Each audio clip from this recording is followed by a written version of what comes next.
Patuloy pa rin ang kontrobersya mula dito sa impeachment kung saan eto napakaganda with the kind permission of our compañero Paulo Panelo na eto magaling tong si Paulo Panelo mana sa kanyang ama, nakasamahan din natin dito sa SMNI. Talaga? Na si Attorney Sal Panelo. Ayun. Yan. Siya ay nag-guest sa isang podcast ng Daily Tribune. Isang pahayagan kung saan ako sumusulat at tinalakay niya po napakaganda ng kanyang pagtalakay doon sa mga issue tungkol sa mga ibinabatong paratang laban kay Vice President Sara Duterte. Yan. At ang isa sa mga napakaklaro niyang tinalakay ay yung usapin ng unexplained wealth di umano. Yan. At ang unang-unang in-emphasize niya, eto kasing mga prosecutors noong nasa Quadcom sila at noong dinidinig nila yung probable cause. Hindi pala Quadcom, yung committee, Justice Committee. Palagi nilang sinasabi, paulit-ulit, bilyon-bilyon daw ang salapi ni Vice President Sara Duterte at ang kanyang asawa na si Attorney Mans Carpio. Unang-una, kinlaro na po yan ng bangko.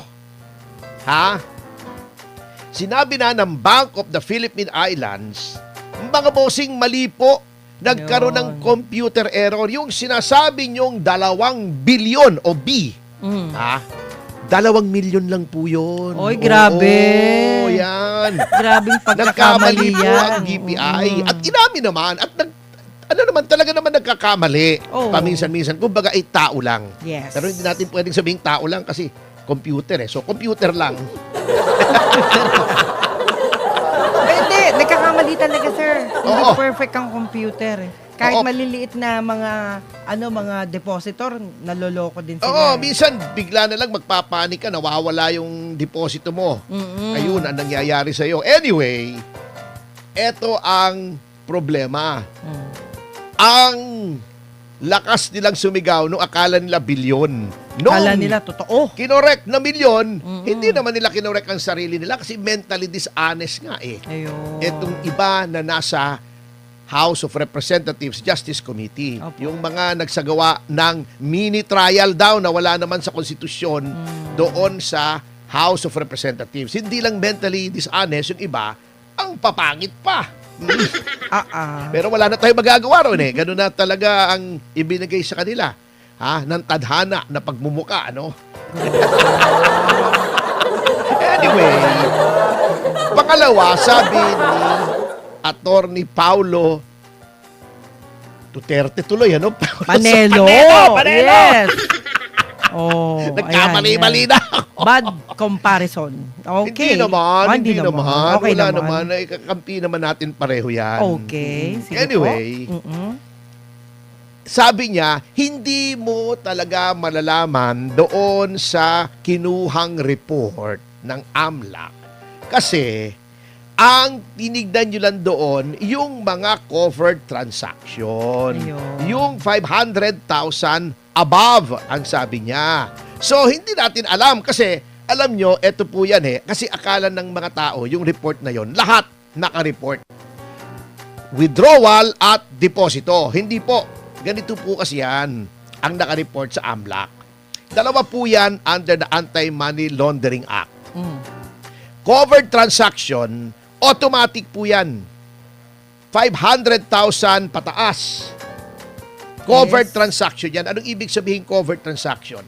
Whether you like it or not, papasok sa system yan, ire-report yan sa Anti-Money Laundering Council o AMLAC. Okay. Meron namang sinasabing suspicious transaction. Yan ang suspicious transaction report. Opo. Kahit hindi 500,000, let's say 150,000 lamang o 200,000, pero kahina-hinala, di ba? Opo. Ay i-report din po yan. Yan ang discretionary sa bangko.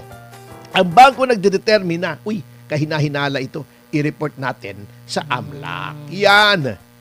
Ngayon, pag hindi covered transaction, okay, at hindi suspicious transaction, hindi po nire-report. O let's say, pumasok 600,000.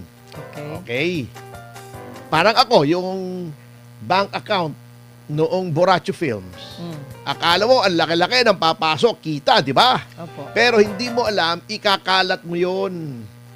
May mga bayarin. Halimbawa, pumasok, let's say na lang 1M.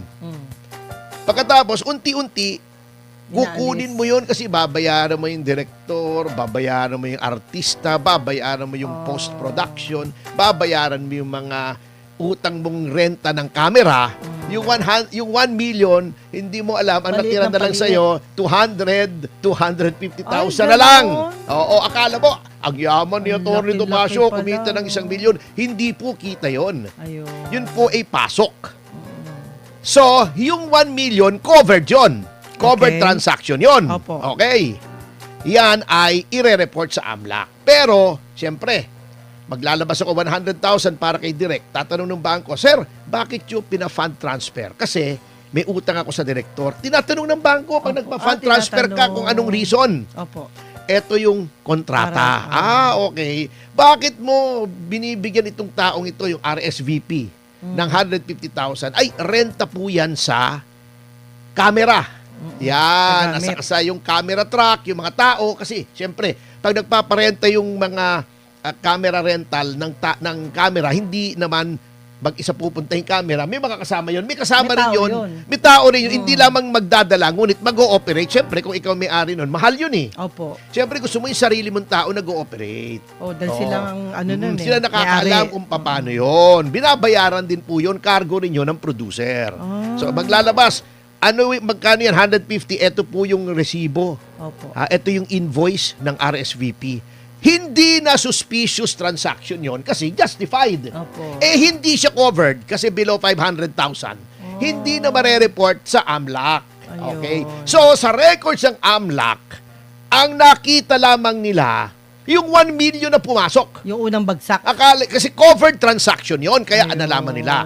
Yung mga lumabas, na siguro 80% ng 1,800,000 ang lumabas Opo. na bayarin, Mm. hindi nila nakita yon kasi hindi suspicious transaction, hindi rin covered transaction kasi yung 800 million, utay-utay yun eh. Opo. Akala lang nila pumasok 1 million. Ayun. Kung baga sa box office, ang tawag po doon, gross. Gross income. Oo. Hindi neto. Oh. Ang neto yung kita mo. Opo. Halimbawa, yung Mama Sapano, pumasok sa amin 15 million. Okay. Hindi pa kita yon, gross pa lang yon. Bakit? Kasi ang gastos doon 33 million. Oo, wala May pa mga iba. bayarin ka pa. Hindi ka pa bawi, wala ka pang kita roon. Ayun. Kaya kung titignan mo, sasabihin nila, may pumasok sa yung 15 million. Bakit hindi ka nagbayad ng tax? Teka muna. Ang tax po ay yung net, yung Opo. kinita mo. Paano ka magbabayad ng income tax kung walang income? Wala. Pumasok 15, lumabas 33. Well, hindi income yon, di ba? Ang tawag doon ay lugi. Takilya, pero nakabawi po kami sa Netflix. So, okay na po. Kumita na ng konti. Tayo naman ay hindi naghahangad ng malaking kita sa pelikula. Ang importante yung Mama Sapano ay naririyan yan at ako ang Borracho Films ang may-ari ng rights niyan for 50 years. Opo. At makabuluhang pelikula yan sapagkat dyan inilalatag yung kabayanihan ng 44 na napatay sa Mama Sapano Sa at staff. yung kapabayaan ng pamahalaan ni Pangulong Aquino. Yan. Ayun. Yun po ang importante sa akin, hindi yung kita. Kasi ang mga tao ngayon, ang mentalidad nila laging pera, pera, pera. Oo. Kaya nga nagkakandaloko-loko tayo eh. Di ba? Mm. Mag-ayos ka lang, may pera ka na. Kaya nga, ang sinasabi nitong si Atty. Panelo, bagamat hindi siya kasama Opo. doon sa defense team, ay siya ay abogado ni Vice President Sara Duterte sa mga ilang mga usapin. Opo. At nakita naman po natin kung gaano kahusay nagagampanan ni Atty. Paulo Panelo ang kanyang katungkulan. So, Ayun. yan po. Happy 1,000 live viewers po. Maraming Ay, salamat thank po you. sa inyong lahat. Oo. Ayan. Alam nyo, yan ang sinasabi ko kasi, huwag kayong magpapaniwala doon sa ibang mga house prosecutors na kaya ganito, ganon, nagja-jump to conclusion. Siyempre, ang ginagawa po kasi nitong mga house prosecutors, sad to say, ay yung playbook o yung ginawa nila na nagawa nila dati kay Chief Justice Corona na pinalabas nila ang daming kinita ng tao. Hindi naman ganon. Labas-pasok eh. Halimbawa, nagpasok ako ng pumasok 500, lumabas 300. Bawas na. Kung 500 ang pumasok, pero 200 na lang. kung 500 ang pumasok, unti-unti. Ang nilabas ko, 6 na 100,000. Di, negative 100 pa yung cash flow ko, di ba? Hindi po kasi yung report na yon ang accurate na report. Ayun. Ngayon, yung tungkol dun sa sinasabi nilang bantang pagpatay sa Pangulo, tignan niyo yung konteksto, in-explain na po yan eh. Isang araw i-explain natin yan. Komplikado yan. Oo. Yung threats. Di ba sabi niya, pag may nangyari sa kanya, ganito. Meron ba namang banta conditional. Sasabihin. Oo. Kengkoy naman eh. Oo. Ngunit Parang blatter yan, attorney, di ba? Oo. Halimbawa, merong nanakot sa'yo. Binlater mo para alam nila kung sinong titira sa'yo. Oo, yes. Oo, maaring ganun yun. Pwede yun. Protection yun. Pwede yun. Kaya nga, titignan yung konteksto, di ba? Hindi mo alam kung paano di ba? Opo, yun. Kaya nga, eto, si Attorney Panelo ay nananalig na kapag nakita ng mga senators, judges, yung ebidensya ay mapapawalang sala si Vice President Sara Duterte. At alam yan ng prosecution na mahina ang kanilang kaso. Bakit ko nasabi yan? Hindi to haka-haka Bakit po? Hindi to haka-haka burn in love. Haka-haka burn in love. Alam niyo yun? Elvis Presley yun. Okay. Ito po kasi ay unang-una, number 1. Okay. Unang-una na, number 1 pa. No? Ang translation no? Ayos yun Okay. Happy 1.1K Wow! live viewers! Thank Maraming you! salamat mga Thank you, kasama. guys!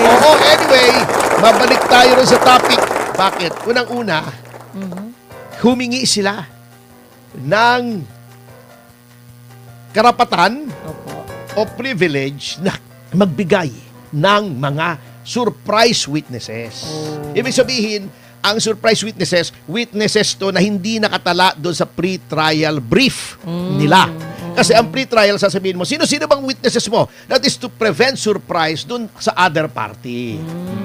Pero sabi nila, baka makahanap pa kami ng witness o witnesses habang naghihiring. Anong konklusyon? Hanggang ngayon, naghahanap pa kayo ng ebidensya. Di ba? Hanggang ngayon, hindi pa kayo sigurado. Hindi pa tapos. Number 2, yung sinasabi ni De Lima, yung magandang babae. Opo.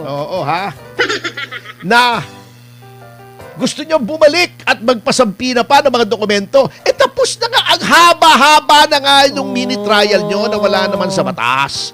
Ngayon, babalik ka. Magpapasampi na ka na naman. Tapos na po.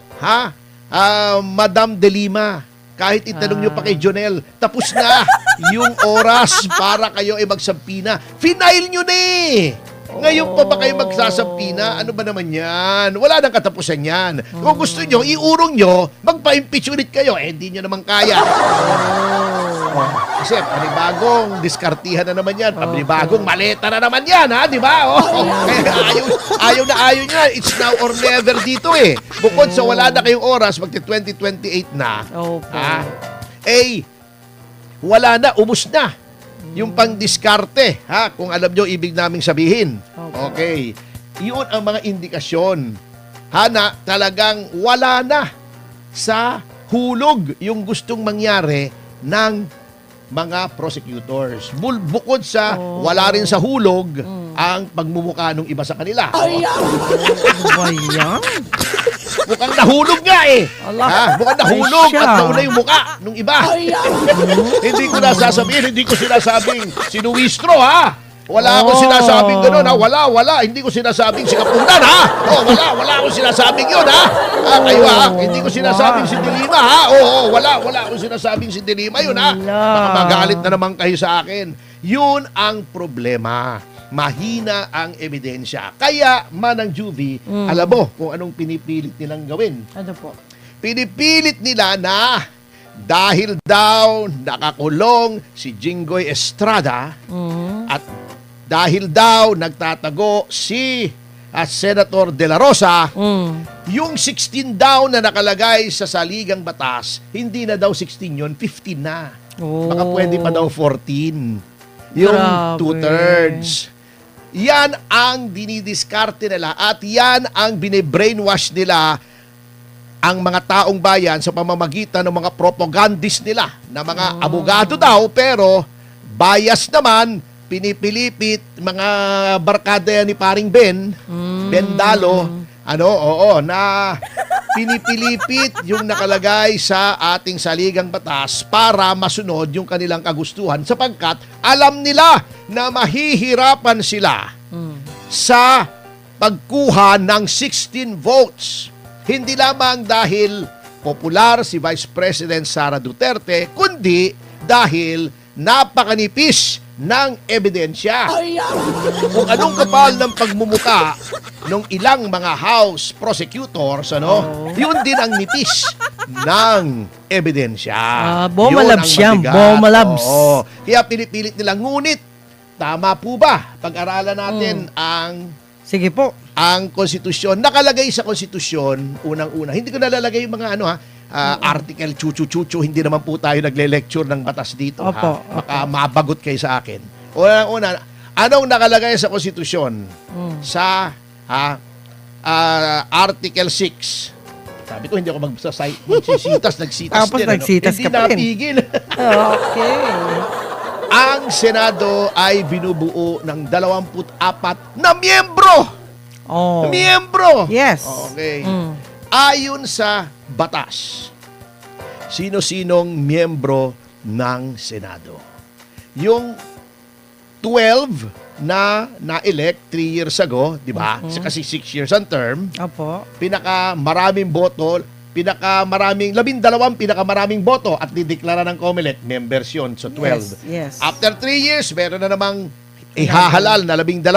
Dineklara ng COMELEC, 24. Okay. Kalahati niya nagpapalit every 3 years. Yan ang disenyo okay. ng ating konstitusyon. Ayun, maliwanag yun. Maliwanag. Okay. Anong nakalagay sa yung Articles of Accountability, on Accountability, Article 11, kung hindi Okay. ako nagkakamali. Ang isang impeachable official ay mako-convict lamang. I-distinguish nga pala natin, kasi sabi nila, hindi may impeach. Opo. Na-impeach na si Vice President Sara Duterte. Yun pong pag-transmit ng House sa Senado ng Articles of Impeachment after finding probable cause, kahit gaano kasarsuela yung ginagawa nila roon, ay impeach na po si Vice President Sara Duterte. Okay. Ang kailangan ay ma-convict siya. Kumbaga sa korte, para madali nating maunawaan, kapag ako ay dinemanda, let's say, ng estafa, Okay. o halimbawa, kung ano mang krimen, Okay. at sabi ng piskal, may probable cause, isasampay information sa court, akusado na ako, pero hindi pa ako convicted, lilitisin pa. Ito Opo. yung paglilitis ng Senado sitting as an impeachment court. Okay? Ayun. Sabi ng konstitusyon, ang conviction ay all the members of the Senate. Okay. All the members. Ibig sabihin, 2/3 ng all the members sa 24 ay 16. Ngayon may sinasabi sila, nagtatago si Senator Bato. Ha? Teka muna. Oo, nagtatago siya. Hindi siya maka-attend kasi tinatakot nyo hinahabol nyo Sinasabi nyo may warrant. Kahit ang opinyon ng marami ay hindi valid yung ICC warrant dito. Yes. Sige, balasubasin nyo na ang soberanya ng Pilipinas para makaharas lang kayo ng kalaban sa politika. Nagtatago. Siya ba ay hindi na miyembro ng Senado? Miyembro pa rin. Miyembro! Si Jinggoy ba ikinulong dahil sa kasong plunder. By the way, bilib po tayo, saludo tayo. Oo, Kay Jinggoy may Estrada. dignidad yan, kahit Hindi paano. nagpatakot, hindi Yes. nagpatinag, hindi umatras. Tama. Alam nyo, lalong lumaki ang paghanga ko kay Jinggoy Jinggoy Estrada. Estrada. Anyway, babalik tayo sa diskusyon. Okay. Okay, sinabi na, suspendido. Mm. Kapag ikaw ay suspendido, hindi mo magawa yung mga katungkulan mo bilang senador. Mm. Ikaw ba itanggal sa pagkasenador? Hindi. Oh, edi 24 pa rin ang member. Yes, 16 oo. pa rin. Iyon. Okay. Oy, happy 1.5 1.5 thousand. Hi! Live viewers sa DZAR YouTube channel. Iyon. Okay, Yan. maraming salamat Thank po you, sa inyo. guys. Anyway, okay. Di ba? Ilan pa rin ang miyembro? 24. Okay. May namatay ba? Wala. Oo, although may mga senador na gusto nung mga ibang tao mamatay na. Wag naman po. Wag naman. Kahit busit na kayo Bad sa pagbubuka, halimbawa ni Lacson, wag nyo namang naisi na mamatay. Oh, wag. Hindi po tama yun. Bad yun. Wag.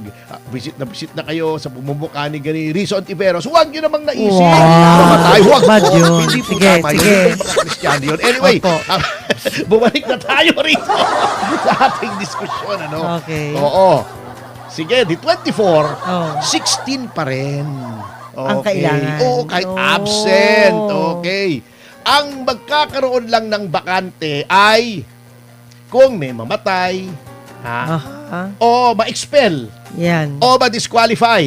Yan. Pero malabong mangyari, halimbawa si Senator Jinggoy, kung siya ay mahahatulan by final judgment, pinal Oh. ng plunder, ang isa sa mga parusa roon, auxiliary penalties, ay disqualification, permanent absolute disqualification from holding public office. Ay, lang. Pero, kailan po mangyayari yon? Next election. Hindi pa. Hindi pa. Ay, hindi pa. Kailangan ma-convict muna siya ng final judgment. Ano? Oh. Pagkatapos niyang ma-convict sa Sandigan Bayan, iaapila sa Supreme Court. So, Ah, hindi may pa apela final. pa. So, Oh. wala pa rin siya disqualification. Wala pa rin. Kapag nagdesisyon na ang Korte Suprema na siya ay guilty, Opo. doon lamang papasok yung permanent absolute disqualification. Oh. Kailan mangyayari yun? Matagal pa po yun. Marami Because of pang due chance. process. Oh. Si Bato, Mm. sabihin na natin, hindi pumapasok. Kahit sinasabi ni paring Bendalo, si Erwin, na no work, no pay, walang bayad. Pero, miyembro pa rin ng Senado. Senado. Ayun. Hindi pa rin natatanggal kahit hindi bayad. Opo. Di ba? Parang tayo. Buhay pa. Broadcaster tayo rito. Wala tayong bayad. Opo. Pero, broadcaster pa rin tayo. Di Yo! ba? Hindi matatanggal yung ating Posisyon. yung ating posisyon. Yo. Ganun po yun. Yan. Ngayon, kung sasabihin yung fugitive, etc., chuchu-chuchu, dapat i-expel nyo muna. At ang I-convict makakapag-expel, muna. hindi, other than conviction. Okay. Gusto nyong i-expel. Aha. Yung Committee on Ethics ang maghihiring kung may ground for expulsion. Oh. Ire-report noong Committee on Ethics sa plenary Opo. ng Senado at yung majority pa rin ng Senado ang mag-expel. Proseso pa rin yan. So sa ngayon, ilan ang miyembro ng Senado? 24 pa rin. Walang bakante, walang in-expel, walang namatay, walang nag-resign. Yan. At kung meron bang mamatay, meron ba mag-resign? Oo. Anong rule? Wala pa eh. Wala. Until Kahit proven. mag-research, ako nasira na yung ulo ko eh. Sabay, dati nang sira ang ulo ko. Ay, grabe Hindi naman. Oo, naghanap ako ng Ah. president kung sa hindi yung quorum ibang Opo. usapan yung quorum. Yung sasabihin lang Avellino versus Cuenco na naman. Hindi po binding, hindi po president yung Avellino versus Cuenco sa dami ng boto na kailangan for impeachment. Quorum po pinag-usapan doon. Okay. Ang desisyon ng Korte Suprema ay limitado doon sa facts ng case. Ganun Hindi lang. pwedeng iba yung facts, yun din ang ruling. Oh. Law of the case ang tawag doon. May doctrine, pero applicable lang yan. Yang doctrine na yan, sabihin mo mang sa quorum, Opo. pag ang usapin ng quorum, yan ang huhugutin mo isabi dito. Pero pag super majority na for impeachment, ibang usapan yan. At wala pa pong desisyon ng Korte Suprema, Opo. wala naman nakalagay sa konstitusyon kung nabawasan because of death, expulsion, resignation, or disqualification.